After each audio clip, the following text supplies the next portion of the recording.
मध्य प्रदेश के विदिशा शहर में चंद्रगुप्त विक्रमादित्य के समय की चौथी 5वीं शताब्दी की वे अमिट निशानियां मौजूद हैं, जिन्हें चंद्रगुप्त ने शकों को पराजित करने के बाद अपनी विजय के प्रतीक के रूप में बनवाया था। उदयगिरी की पहाड़ी की 20 गुफाओं में चंद्रगुप्त द्वितीय की ये निशानियां अब राष्ट्रीय संरक्षित स्मारकों में शुमार हैं और यह इतिहास तथा शिल्प का अमिट पन्ना है। यहाँ चंद्रगुप्त ने अपनी विजय के प्रतीक के रूप में विशाल नरवराह की प्रतिमा को बनवाया, जो गुफा नंबर 6 में एक विशाल पहाड़ी को काटकर बनाई गई है।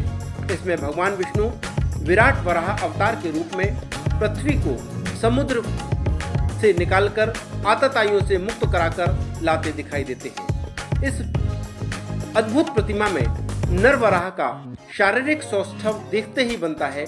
इसके अलावा समुद्र की लहरें, गंगा यमुना का पहली बार मानव के रूप में अंकित अंकन और भगवान के इस अवतार से आनंदित ऋषियों, मुनियों, देवताओं, किन्नरों, नागों और यक्षों द्वारा उनकी स्तुति को इस शिला पर बेहतरीन तरीके से दर्शाया गया है। नरवराह की यह प्रतिमा देश की विशाल और प्राचीनतम प्रतिमाओं में से एक मानी जाती है। विशेष बात यह भी है कि सदियों पहले बनाई इस प्रतिमा में जो प्राकृतिक रंग भरे गए थे, वो इन प्रतिमाओं में जो छोटी छोटी वराह प्रतिमा के पीछे देवी देवताओं की और ऋषि मुनियों की जो प्रतिमाएं बनाई गई हैं, उनमें अब भी बिल्कुल जो के तो मौजूद हैं, जैसे कि कुदरत ने इनमें रंग भरे हों। इसी तरह उदयगिरी की इन गुफाओं और चट्टानों पर कई जगह महिषासुर मर्दिनी की प्रतिमाएं अपने रौद्र रूप में महिषासुर को चीरते हुए दिखाई देती हैं। कई जगह पर कार्तिकेय और विष्णु के साथ में द्वारपाल की प्रतिमाएं मौजूद दिखाई देती हैं, जिसमें विदेशी शिल्प का पुट स्पष्ट रूप से दिखाई देता है। यहाँ बाल गणेश की प्राचीन प्रतिमा है, जो शिल्प कला में गणेश प्रतिमा के प्रारंभिक रूप को दर्शाती है। महिषासुर मर्दिनी की प्रतिमाएं 2 से 4 जगह पर यहाँ पर दिखाई देती हैं। इसी प्रकार से गणेश की प्रतिमाएं भी यहाँ पर कई जगह पर दिखाई देती हैं। कुछ जगह सप्त मातृकाएं की मूर्तियां भी यहाँ दिखाई देती हैं। गुफा क्रमांक 3 भगवान कार्तिकेय की प्रतिमा से सुशोभित है, जिसमें वह 2 भुजी रूप में दिखाई देते हैं।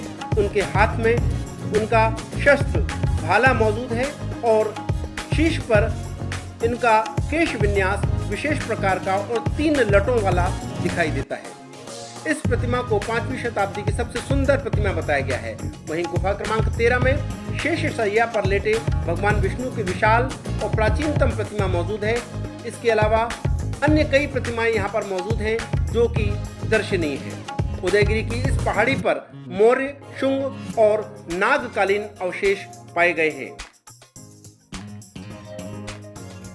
20 गुफाओं में से उदयगिरी की 20 गुफाओं में से 2 गुफाएं जैन प्रतिमाओं को समर्पित हैं, जबकि 18 प्रतिमाओं में हिंदू प्रतिमाओं के होने या हिंदू गुफाएं होने का अंदाज है।